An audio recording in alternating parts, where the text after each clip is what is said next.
বেগমগঞ্জের পুণ্যার্তদের নগদ টাকা দিয়ে পাশে দাঁড়ালো অস্ট্রেলিয়ার রোহিঙ্গা ইসলামিক সোসাইটি ও হানসারভিল রিসোর্স ডেভেলপমেন্ট নেতৃবৃন্দগণ। সাইফুল ইসলামের পাঠানো তথ্য ভিডিওচিত্রের ডেস্ক রিপোর্ট।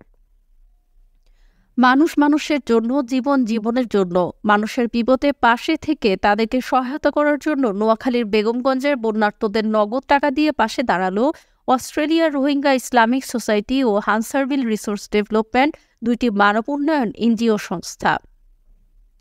গত 20 আগস্ট ভারত বাঁধ ছেড়ে দেয়া বন্যায় ফেনী, নোয়াখালী, লক্ষ্মীপুর এই জেলাগুলোর বেশি ক্ষয়ক্ষতি হওয়ায় কিছুদিন থেকে আইএনসি ও এইচবিআরডি, দুটি এনজিও বিভিন্ন এলাকায় আর্থিক অনুদান দিয়ে মানুষের পাশে থাকার চেষ্টা করছে।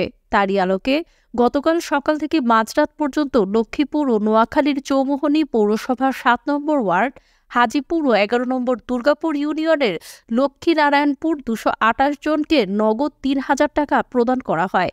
এই সময় অস্ট্রেলিয়ার রোহিঙ্গা মুসলিম সোসাইটির চেয়ারম্যান মোহাম্মদ ইউনুস নেতৃত্বে এক ঝাঁক পরিশ্রমী যুবক কক্সবাজার থেকে এসে দুই জেলার বন্যা কবলিত মানুষের মাঝে সশরীরে নিজ হাতেই টাকা বিতরণ করেন। এ কাজে সহযোগিতা করেন এইচবিআরডি এর চেয়ারম্যান কাইসুল হক।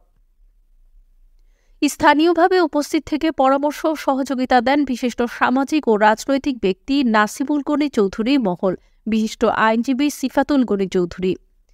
চেয়ারম্যান ইউনুস তার বক্তব্যে বলেন, নোয়াখালী বন্যার্তদের পানিবন্দী কষ্টে রোহিঙ্গা মুসলিম জনগণ খুবই ব্যথিত এবং সেই ব্যথা থেকেই তারা নোয়াখালী লক্ষ্মীপুরবাসীর জন্যই মানবিক উপহার পাঠিয়েছেন। ভবিষ্যতে আরও বেশি করে উপহার পাঠিয়ে তাদের পাশে থাকার চেষ্টা করবেন ইনশাল্লাহ। নগদ অর্থ সহায়তা পেয়ে অনেক ভুক্তভোগী পরিবারগুলো শুকরিয়া আদায় করে রোহিঙ্গাবাসীর জন্য মন থেকে দোয়া করে।